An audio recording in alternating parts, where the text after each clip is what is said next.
Is live. Hey, can you even see me good though right now? Cause I know I don't have my flashlight on right now because I needed the outlet. We still Yeah, all I can see right? you. We still good? Yeah, I see you. I see you. Good. Yeah. All right then. What's up, y'all? Welcome back to Letting Me Know. And I'm Darren Randall. We back with Lamar.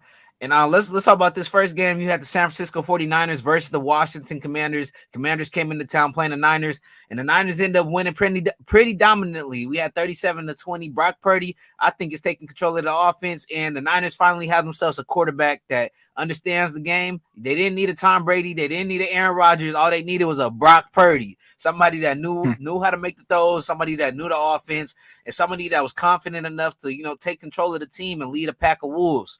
But now looking at it, I know a lot of people was kind of scared when Jimmy Garoppolo got hurt, when Trey Lance got hurt, and Brock Purdy's now led this team to, I think, he's won like 3 games straight with them, but the Niners are on like an 8-game winning streak. But do you feel more Mhm. confident with Brock Purdy now? Do you feel like the Niners could really make a Super Bowl run now that they on the 8th game winning streak?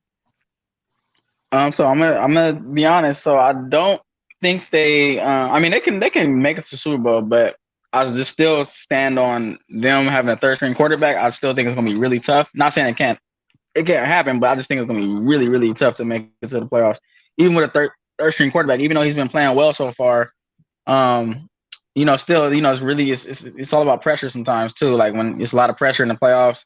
Even if you don't really think it is, a lot of guys know it's one and done. You can go home after one loss, so it's a lot of pressure. So I just want to see, what the rookie's going to do in the playoffs. And I wouldn't say that based on like maybe his first playoff game. That's when I can kind of really judge, kind of judge his pressure, composure at that point. But I feel like it's possible though. You guys can make a Super Bowl run. I feel like you guys can definitely manage you guys self well in the playoffs. It just depends on who you guys play as well too. Yeah, I'm not the good. I think Brock Purdy. I think he's turning a lot of people into believers. A lot of people wasn't Mhm. believing into a lot of people wasn't believing in him, and he's like that kid. He's like that kid that just came in and I think gave a spark to the team. The offense is looking even better than it was previously before, and I'm Mhm. excited. I'm excited what Brock Purdy could do with this squad, though. But like you said, he hasn't been in a big pressure moment. The biggest pressure moment was probably against Tom Brady, but he played good. Mhm. Played good. But Yeah. I'm excited to see. I'm excited to see what they can do. Is there any way he could win maybe offensive rookie of the year? Oh, that's a good question. Um, I don't see why not, especially if he's already been playing well, especially if he continues to play well these next 2 games.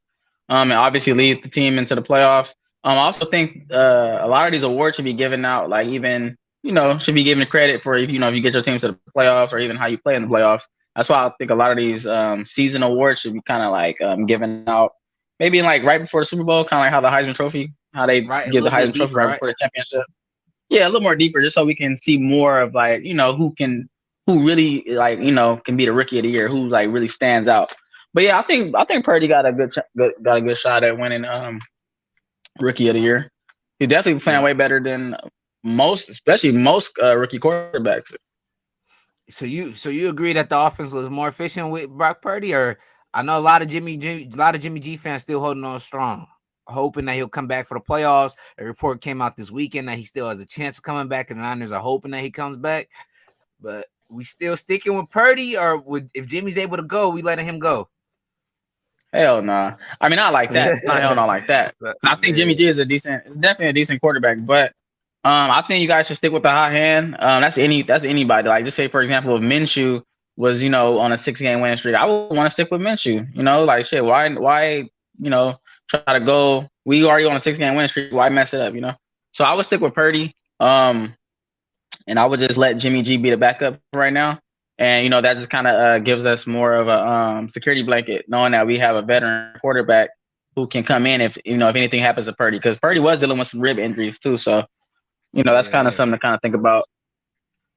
And all right, so let's move on to this next game with the Packers versus the Dolphins. with the Tua information came out, but let's talk a little bit about the game first. So, what did you think about What did you think about this Green Bay Dolphins game? The Green Bay ended up pulling away. They ended up winning 26-20, and Green Bay Packers just might be back. A lot of people ruled them out. I thought it was personally over. I said this Green Bay team they're not progressing. They're looking the same every week. But all of a sudden, Christian Watson start finding his way. Adam Lazard start finding his way. Like all these guys just start finding the way. The Packers are looking like the Packers once again, and but coming down to the end of the game, I felt like the Dolphins really had a chance to win this game. They really had a chance to pull away earlier in the game, but at the end of the game, Tua Tagovailoa, he had 3 chances to win this game. They was only down 3 points, and then he throws an interception. They score another 3 points, throws another interception, literally just trying to help the Green Bay Packers win. But what'd you see from that game? What'd you see from Tua Tagovailoa? What'd you see from Green Bay? What'd you see from Aaron Rodgers? Just talking about the game, not what we're gonna talk about after.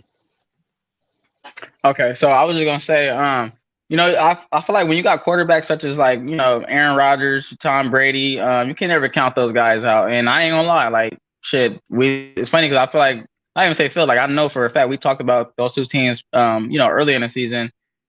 Just knowing how great those are basically the top 2 best quarterbacks in the NFL right now, just like career wise. But you can never can count those guys out, especially Tom Brady. They have their record ain't that great, but they're still fighting for the playoff spot. So leave it up to Aaron Rodgers to play a tough Dolphins team and pull out that win. I feel like Aaron Rodgers, he played pretty well down the stretch, and like you said, he led his team to that victory. Tua was inaccurate at times. He had those 3 interceptions late in the fourth quarter. It was literally the fourth quarter. The game was neck to neck. Tua Tagovailoa, he was playing a pretty solid game. It was really weird. I don't get it. I seen that against the Niners too when he was playing good, and then all of a sudden he played the Niners and he had one of the worst games he had all year, probably of his career. Yeah. And then you see it this week and he's off once again, and it's like, Tua, it's not you. And shout out to the Dolphins defense. I want to say, because look, Tua gave Green Bay the opportunity at their own 30, at their own 40. Like, he was throwing the ball, giving it to them at their own side, on their own side of the end zone. So shout out to the Dolphins defense. They tried their best. They held them to field goal, and then they gave him an opportunity to win the game once again with 2 minutes left, and he throws a pick. So is it time to move? Is it time to move on from Tua Tagovailoa? I wouldn't say completely move on, but I would say they definitely need to either draft a guy who they can trust or go out and get a guy. Maybe they need a Zach Wilson. It kind of can be the same situation how Arizona was a few years ago. A little different just because Arizona drafted Josh Rosen 3rd overall, or 10th overall, one of those. And he was supposed to be the guy. And he only had maybe the season to try to prove that he was the guy. And after 1 year, Kyler Murray came in and replaced him. But that situation a little different because it was a head coaching change. So with Tua, it's injuries involved, especially the mental aspect. So maybe they do need to go out and get a Jimmy G. Jimmy G. I can see them getting Jimmy G. Mike McDaniels. 49ers don't need Jimmy G no more. They got a Brock Purdy, Trey Lance. Why not go get Jimmy G? Try to get a Brock Purdy though? Why not trade the bag? Try to bring Brock Purdy to the Dolphins. But that's the thing though. The Dolphins ain't gonna do that. Nah. They're not gonna do that. All right, well, my bad to cut you off. I'm gonna say they don't really got any pieces to trade because they trade their first rounder. They got Tyreek Hill, they got Waddle, they got weapons, and they don't really got too many pieces to trade. So they really might need to go out and get Jimmy G in free agency, give him a bag. Yeah. Well, leading on, let's lead on to the next discussion. We'll connect it. Well, today Ian Rappaport reported Dolphins quarterback Tua Tagovailoa is once again in the NFL's concussion protocol. His status for this week's game is against the Patriots is now in doubt, and this is kind of scary. This is now kind of technically only a second, but the week prior, remember when we all thought he was concussion? They said it was a back. I really feel like that was his 3rd interception. And I don't know if the video I seen was correct, but a lot of people, in the concussion video, I seen one of the videos and it looked like he fell on the back of his head once again. I don't know if that was the play they're giving him his concussion, but the play that I seen, he fell on the back of his head. He was trying to run away. He got tackled, and he fell just like that once again. And I think it's time for it. I don't know if he's gonna retire, but Tua, if he's gonna keep playing this quarterback position, he's gonna have to bulking up. He's gonna have to get stronger and bigger as a quarterback because there's no way that you should fall like that every single time. You're not protecting yourself when it keeps happening the same way. At some point, you got to look at the guy that's carrying the ball and not just the game of football. But what's your take on this? Is Tua Tagovailoa coming back? What's going on with the Dolphins? I mean, if he's healthy enough to come back, well, if his mind is right, and if he's healthy enough to come back for playoffs, then I would make sure I would basically play him in the playoffs. I wouldn't let him come back during the regular season. 22 games left. I understand they are, potentially low key. Yeah, exactly. They potentially still fighting for a playoff spot. So, I don't know. It's tricky right now with the Dolphins. I mean, they got a backup quarterback. They got Teddy Bridgewater. We were just talking about backup quarterbacks. You got to have a solid backup, and Teddy Bridgewater is definitely a credited backup. So I would hand the keys to Bridgewater for these next 2 games. To be honest, in my opinion. Okay, and since he's coming off a concussion, let's say they do decide to sit him out. And then they decided to just continue the season with Teddy Bridgewater. They don't end up making the playoffs. Now you got a real problem on your hands. Now it's really like, okay, we really don't have to keep Tua. You can use that as the excuse. We don't want to keep him on the team because of concussion. And we feel like because of his injury history or his injury past that it might be time to move on and bring in another quarterback. So Dolphins could use this as a chance to get rid of Tua. And it's not that they want to get rid of him. It's just they gotta think about the bigger picture in a sense because Tua already had injury, questions surrounding him when he first came out of Alabama. He had messed up his ribs, and at the same time he had a messed up ankle, going into the draft. So that was a thing right there, and he's been healthy and pretty well until this season. He started really suffering those concussions. Yeah, from the head injury. So.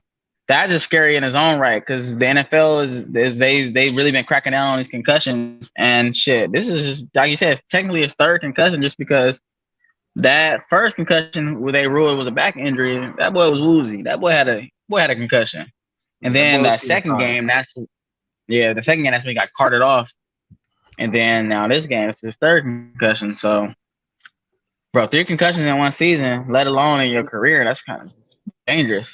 And that's what I'm saying. So how do you feel Tua Tagovailoa feels? Does he even feel like he wants to come back and play again as a player? How could you not feel scared? You seen him with Calvin Johnson. We seen with the dude from the Niners. We seen, I guess, Luke Kuechly. We seen a lot of guys kind of retire early. Even Andrew Luck. We seen a lot of guys retire because of injuries and concussion scares. And now that's 3 in the season. Yeah. I don't know. Like you got to think about your kids. You got to think about your mom, your father, your family, it's like your whole family, and it's really he got to protect himself more. I don't know, man. It's not like somebody's it's not like he's receiving headshots. It's not like somebody's going helmet to helmet. It's literally him falling on the back of his head every time in the same in the same state of form. But that's why it's tricky. Just because like as a quarterback, it is hard to protect yourself at times, especially a head injury, because you so focused on trying to throw the ball and deliver a great ball. You don't sometimes even see the hit coming. It can come, from the air hole shot, like you in the pocket. It can come from like the backside. So sometimes it really is hard. I just feel like the best thing you can do, maybe as a quarterback, I've seen Aaron Rodgers do it before too. When he had suffered concussion, switch your helmet. You got to switch your helmet, see what helmet probably fits better or protects you better. I would suggest maybe Tua switch his helmet. Maybe go get a helmet that, you can't really prevent concussions majority of the time, but some of these helmets might make it harder for you to get a concussion. So maybe go out there and get a new helmet and see how that works. And we seen them with like guys like George Kittle. We seen them with Nick Bosa. Mm-hmm. I don't know if that's more of like a offensive line. I know Kittle's not offensive line, but he blocks a lot. I don't know if it's like offensive line, defensive line type of helmet. Like the little rhino helmet that goes straight like that. I don't think we ever. I don't know if any quarterbacks using that right now. Are they?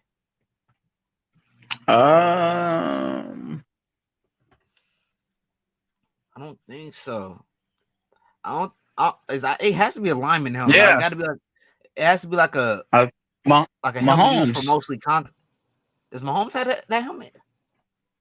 Yeah, I think Mahomes using that helmet right now on me. I swear. Mahomes got like some All right. weird ass looking helmet. I believe it's that one. I swear. Okay, it might That's be why that because I boy think, he Gucci. He don't suffer no concussion. hey, knock on wood, but I think you're right. I think Yeah, he did knock have on a wood. speed flex like a couple years ago. But I don't think like the previously years, but I don't think he uses the speed flex no more. I think he does have a different newer helmet. It might be that little Rhino helmet. But yeah, if that's the case, maybe Tua Tagovailoa does have to switch helmets. Anything to protect him. Wear that little what is it? Little thing that squeezes your neck to try to keep concussions away. I really don't know what he has to do, but you got to try to. Yeah, Kuechly used it. It's like a compression neck. Oh, neck roll. holder type. Neck roll. Yeah, to try to keep away concussions. The neck roll. So your shit won't like whip back and shit. Yeah, and that's what his head kind of does all the time. It literally always whips back. Yeah, and I think that. but that'd be super weird, bro. That'd be super weird. I ain't never seen no quarterback wearing no neck roll. He'll be like, hey, Tyreek, for real. Look at hella stiff and shit. See, how Tyreek be looking like? Because Tyreek don't know you got no damn neck. Tyreek be like this out there running routes. Hey, Tyreek hella small though, so it's like Tyreek don't take hits. Usually he's small, but that neck he's easy though. But he'll drop on his ass real quick. Like before you get a chance to whack him, he might just fall to the ground, just like a quarterback. For real. And speaking on this neck, hey, my bad. My bad. I was gonna say just a heads up. We got about like 10 minutes because my manager she gonna be calling me on a walkie and shit. All right, it's good. Let me fix this shit. But all right. So let's go to the next. Let's talk about Nathaniel Hackett real quick. Nathaniel.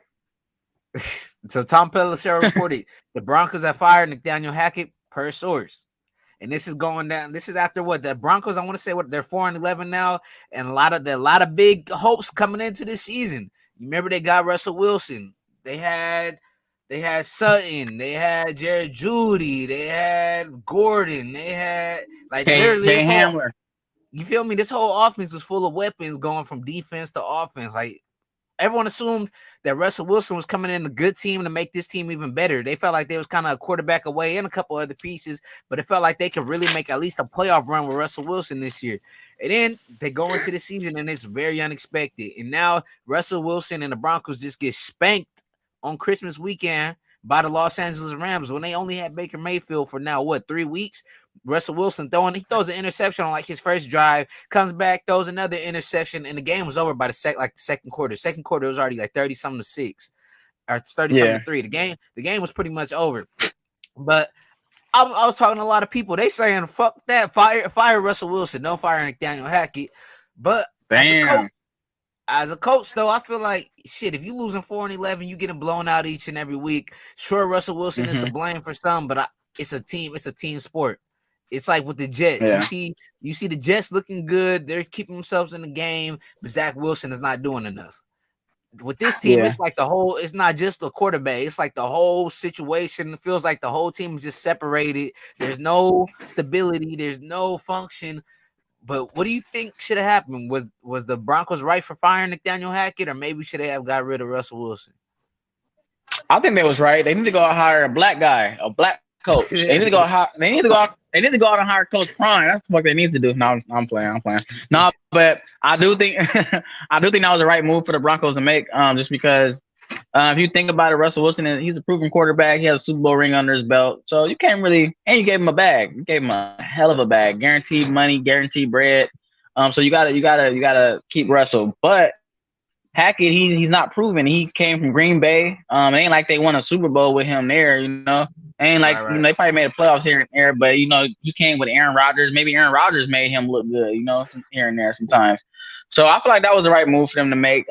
Nathaniel Hackett, he is gonna get another job next year. Not a head coaching job, but probably like a coordinator position again. He did a pretty good job with Green Bay. But I do think this is the right move, though. I think this is the right move. I think they need to regroup next year. I even think they need to get rid of their receiving core, to be honest. I think they need to get rid of the whole receiving core. Maybe keep Judy, but it looked like Judy wanted to kind of get out of Denver anyway. So I'll get rid of the whole core. And I'll bring everyone wants to get out of town when they lose him, but you bring in a winning culture, things start changing, emotions start, people start feeling like a brotherhood once again with a good coach and a good leader. Yeah, for sure, for sure. But yeah, that's my opinion. I think they should get rid of that. They already got rid of the coach. I think they should get rid of the receiving core, build their offense around Russell to his talent, to his strengths. Go back and watch some Seattle film, Super Bowl film of Seattle. When they was doing really well. Maybe go out and get a Marshawn Lynch type of running back. Maybe Russell Wilson played better when he had when he was under center, handing that rock off to Marshawn, a power back, play action fake, stuff like that. So I feel like they got to just go back and look at film and see what he's good at. Because Russell Wilson saying that he's not a bad quarterback. He had a bad year. Terrible year. He's throwing interceptions that terrible. I wouldn't throw that shit in Madden, man. Especially that interception he threw to the linebacker. I'm like, bro, what are you looking at? You're looking like Jimmy Garoppolo. Like, do you right? Like but you never know still? Too. It can be miscommunication too. You never know. The receiver probably ran the wrong route. We went in the huddle this late in the season. Why is that still happening though? I guess that's when you go back to coaching, but also that's when you go back to Russell Wilson. Why are you not making sure your wide receivers know what they're doing this late into the season? If they don't know what they're doing, they shouldn't be on the field. If Christian Watson didn't know what he was doing still to this day, Aaron Rodgers would not have him on the field. He said it on a live press conference. Like, if guys are not doing what they're supposed to be doing, then they can go. They can walk. Is there a coach that you got in mind that could take over? Seriously, I know you said Deion Sanders, but like the Niners defensive coordinator is going to be leaving pretty soon. I don't know who else. To be honest, the name that comes to mind, and he's in the same division as the Broncos, I would say the Chiefs OC. I would say Eric Bieniemy. It's about time for him. They've been talking about Eric EB for a long time. This is his chance. Shit, why not? You got Deion at Colorado. Shit, you got Eric Bieniemy. He could step in, coach the NFL, the Denver Broncos. That could be a cool little relationship right there. Shady McCoy said that he's not a good coach, or that he tends to pick on his players. And if you already have some dish structure and you already have a guy like Russell Wilson there, that maybe is not the best energy. I don't know if Bieniemy and Russell would be a good match. I don't know. You got mixed reviews sometimes though, because then you got Travis Kelce, who's one of the most credible players in the league, who talks great about Eric Bieniemy. I mean, maybe he talks great about him because that's his coach, So, but I don't know. I just know Eric Bieniemy he's been talked about as being a head coach for like a couple of years now. He just ain't got the chance to. So I just feel like maybe this is a shot. Shit, why not? Why not give him a season to see how it goes? And I know you don't really got too much time, but I don't know if you want to give an opinion on your Eagles real quick, or if you want to say that. Oh, of course. Of course, I'll give my opinion on the Eagles real quick, man. All right, so let's get a quick. Let me introduce you so I can at least have like that little cutoff. All right, so the Cowboys end up beating the Eagles 40-34. The Cowboys should have, I felt like, won this game a little bit more dominantly. But do you feel like possibly that this Eagles team is maybe better without Jalen Hurts, or maybe they don't need Jalen Hurts to win a Super Bowl? Maybe this team is more dependent as a team more than it is just this quarterback. Kind of like the Niners. Maybe he's just a piece into the pie. No, I feel like it's a little different with Jalen, just because he has the ability to use his legs. And when I was watching, obviously when you watch the Cowboys game, you see bits and pieces in the game where if Jalen, or even if Gardner Minshew was like a fast guy, we would have got key first downs. But a lot of that had to do with our defense too. If like you said, the final score was 40-34. Like, we ain't gave up 40 points. Like, come on, like we got like one of the number one we got like one of the top defenses in the league. And we gave up 40 points. So that was a shocker. But I feel like our defense just need to kind of like get healthy. We lost Avonte Maddox. We lost Jordan Davis, not for the season, but for a good little while. But I do feel like we definitely needed Jalen Hurts to win that game. Just because they D-line is so fast. They front seven is so fast. And it was a few times where Chandler Parsons and you got D-Law that was chasing these guys, chasing Minshew down. And Minshew, he's way slower than Parsons. Parsons hawked that man down. So I feel like if Jalen Hurts would have played, we would have had a way better shot at winning that game, though.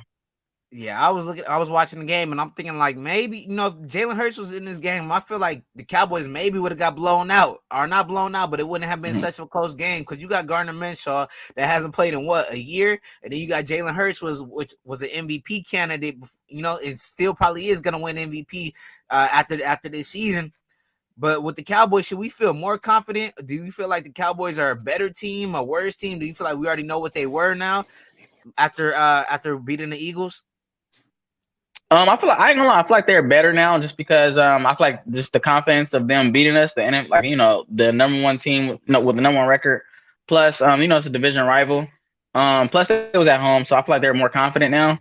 Yeah. Also too, they're a little more confident knowing they have a shot at still winning the division. They obviously have to win out, and the Eagles have to lose out, but just give me more confidence knowing you still have a shot. So I feel like they're better now. Also, too, Dak looked really good. I'm not gonna lie. I feel like he looked really good when he played us. There was a few throws where I was like, "Wow." Yeah. Threw a pick. I mean, He threw a bad he pick threw a early. pick, but he threw a bad pick early, but he definitely rebounded. That's what I would like to see from my quarterback. You mess up early, but you rebound and you consistently, stay good throughout the whole game. He uses legs really good. I feel like that's something that he hasn't really been doing as well this year. And then at that, I want to pinpoint one throw he made to Michael Gallup, which was it was a key throw. Kind of like not corner. It was kind of like like on the sideline in the end zone, and Gallup made a hell of a catch. Strong hands, but even just that confidence throw by Dak to even try to thread the needle on a run, to even just I think it was like a third down pass too, for him to even just thread the needle. That was amazing to me, in my opinion. That showed me that Dak had confidence at that point. Yeah, I think like you said, I think the Cowboys should feel more confident, more they team, they won. The offense, Dak Prescott and the offense looked good. Of course, the Eagles were missing Jalen Hurts, but I felt like offensive wise, they scored points against a very good Eagles team. You guys had pretty much all you guys defenders, are majority of the defenders in the game. But when it comes to the Eagles, offense, sure, they put up some points and they didn't have Jalen Hurts, but the Cowboys are also missing a lot of key corners. They got a lot of backups in right now, so I think you should be pretty confident. The Cowboys, they're probably thinking, if we had our corners in, we would have probably smacked the Eagles. A lot of Eagles fans are probably thinking if we had Jalen Hurts, we would have probably smacked on the Cowboys. So, whatever fan base you're with, you probably got two different opinions. But I'm glad and I'm excited because once the playoffs come, each team should be, at least as fully healthy as they could be, going into the playoffs. So let's see. It's gonna be a dogfight. It's gonna be a dogfight going in. It's gonna be a dogfight. I'm excited heading into the NFC East playoffs. We're gonna see how this goes. But lastly, I know you getting out of here. I know. So you guys just lost the game. Cowboys have a chance to take the division. Are you feeling confident still with Gardner Minshew to close out these next two games, or will Jalen Hurts maybe have to come back before playoffs? Almost definitely. I still feel confident just in my team overall. Not necessarily just pinpointing Minshew. But Minshew played pretty decently. He did have a few turnovers, but Cowboys defense, they have a really good defense, number one defense. I don't say number one, but they have top 5 defense. They made some hella plays. They forced turnovers against us. So I feel like that had a lot to do with us losing too. But I still got confidence in my team. I think we still can at least win one out of these next 2 games and take the number 1 seed and the division. All right. We're gonna talk about Zach tomorrow. I still got confidence in our defense. I'm excited, bro. I'm excited. I think I don't know, Jalen Hurts might not be as big of a piece to that Eagles squad as you think. Jalen Hurts maybe really not. He really might not be the MVP like you think he is. All right, that's something that we the viewers gotta think about. We gotta let it be known. Do we think Jalen Hurts? Do we think Jalen Hurts is the MVP, or do you think he's just the product of the system and that offense? Y'all heard it. I ain't even gotta say it. Y'all heard it right there. Let it be known. Do y'all think he's the product of the offense, or do y'all think maybe Jalen Hurts is really just him? Yeah, he's him. Do y'all think he's him? We all know he's not him. No, it's fine. Jalen Hurts is him. Don't get it confused. Jalen Hurts is still him. That Eagles team is filthy, but Jalen Hurts, with or without him, they're still a good team. But Jalen Hurts brings a different factor to that squad. Like that run game. My God. The Cowboys couldn't stop. It's not a great run defense. They're all right. I don't feel like they're that great on the run. But if you would have had Jalen Hurts in there, I feel like he would have ran for like 100, a good bill. Shit, for real, or close to it. I feel like you guys could have mixed in a run a little bit more, also though. A little bit more. Miles Sanders, what he run for? He didn't really run for nothing. I think he might have like 40 yards. Yeah, that's what I thought. But the Cowboys defense did good though. They were stuffing us. I ain't gonna lie. Like every time I was getting frustrated with Miles Sanders. I feel like it was a few times where he could have like had a few big runs, probably broke out. But shit, the D line of the Cowboys was eating. Shit, we're gonna see how this go then. I think we're gonna end it right here then. All right, later, y'all. Let it be known though. Like he said, is Jalen Hurts a product of his environment or is he really the MVP? But we gone.